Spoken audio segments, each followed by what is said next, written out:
ഒരു കൂട്ടർ തൊഴിലാളികൾക്ക് ഉഷാറുവാണ് എപ്പോഴും. തൊഴിലാളി വർഗ സർവാധിപത്യം, ഇതാണ് സോഷ്യലിസം എന്ന് പറയുന്നത്. തൊഴിലാളി വർഗ സർവാധിപത്യം, തൊഴിലാളി വർഗത്തിന് എപ്പോഴും കുറിച്ച് വേണം. മുതലാളി വർഗം അടക്കട്ടെ, മനുഷ്യന്മാരെയും തന്നെ മുതലാളി വർഗം അടക്കട്ടെ. മുതലാളി എന്ന് പറയുന്ന ഒരു വർഗ്ഗമൊന്നും അല്ല, പക്ഷേ ഓരോരുത്തർ തിരിക്കുന്നതാണ് തൊഴിലാളി വർഗം. തൊഴിലാളി വർഗത്തിൻ്റെ സർവാധിപത്യത്തിന് വേണ്ടിയായാൽ എന്തും നീതിയാണ്. കാരണം മുതലാളിമാരും ബൂർഷാസികളും തുലയട്ടെ, അവർ തുലയേണ്ടവരാണ് എന്നാണ് കാണുന്നത്. ഏതായാലും നമ്മൾ മനുഷ്യരിലെ രണ്ട് കൂട്ടരെ ഒരു കൂട്ടർ കാണുള്ളൂ, തൊഴിലാളി വർഗം.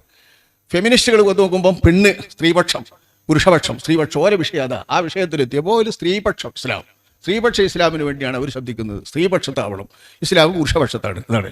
അങ്ങനെ ഓരോരോ കൂട്ടരും ഓരോന്ന് നോക്കിയാൽ അവിടെയൊക്കെ കാണുന്നത് അവരവരുടെ കാഴ്ചപ്പാടനുസരിച്ചുള്ള കുറവുകളാണ്. അപ്പോഴൊന്നും നമ്മളല്ലാത്ത ജീവജാലങ്ങളെ ശ്രദ്ധിക്കുന്നില്ല, നമുക്ക് പരിസരത്തുള്ള പരിസ്ഥിതിയെ ശ്രദ്ധിക്കുന്നില്ല, പ്രപഞ്ചത്തിലെ മറ്റു കണങ്ങളെ ഒന്നും നമ്മൾ ശ്രദ്ധിക്കുന്നില്ല, ഒരു ഘടകങ്ങളെയും ശ്രദ്ധിക്കുന്നില്ല. എല്ലാം പടച്ച റബ്ബിനോ എല്ലാം ശ്രദ്ധിക്കേണ്ടതുണ്ടല്ലോ. എല്ലാം ശ്രദ്ധിക്കേണ്ട റബ്ബ് അള്ളാഹു സൃഷ്ടിച്ച സകല ജീവജാലങ്ങൾക്കും ജീവനില്ലാത്ത വസ്തുക്കൾക്കും എല്ലാം എന്താണോ ഹിതം, എന്താണോ ശരിയായ നിയമം, എന്താണോ അവകാശം, ആ അവകാശങ്ങൾക്കെല്ലാം കൃത്യമായ നീതി നൽകിക്കൊണ്ടു തന്നെയാണ് റബ്ബുൽ ഇസ്സത്ത് മീസാൻ വെച്ചത്. റബ്ബിന്റെ മീസാൻ അങ്ങനെയാണ്. റബ്ബിന്റെ മീസാൻ ഇവിടെ നോക്കുമ്പോൾ നമ്മളൊരു കൂട്ടർ ചെയ്യുന്ന നിയമം കൊണ്ട് കാലികൾക്ക് ദോഷം വരാൻ പാടില്ല, പറവകൾക്ക് ദോഷം വരാൻ പാടില്ല, ഭൂമിക്ക് കേട് വരാൻ പാടില്ല.